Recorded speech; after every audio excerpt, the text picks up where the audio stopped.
গতকাল অনুশীলন বয়কট, সন্ধ্যায় সবকিছু ঠিকঠাক। তবে আজকের অনুশীলনে নেই তাসকিন আহমেদ। কে নেতৃত্বে দক্ষ, কার নেতৃত্বে শান্তিপ্রিয়ভাবে এবং নিয়মতান্ত্রিকভাবে চলবে বাংলাদেশ ক্রিকেট বোর্ড? কারা বিপিএল এর আয়োজক কমিটিতে আসলে ফিরে আসবে শৃঙ্খলা?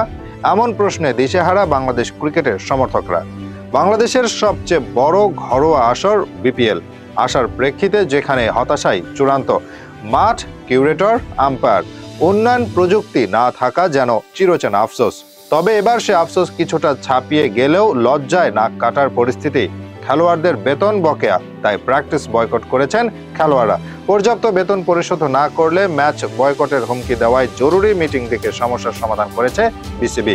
রাজশাহী টিম ম্যানেজমেন্টের থেকে জানানো হয়েছে আজকের মধ্যেই সবকিছু পরিশোধ করা হবে। খেলোয়াড়রা প্র্যাকটিস সহ ম্যাচ বয়কট থেকে সরে এসেছে।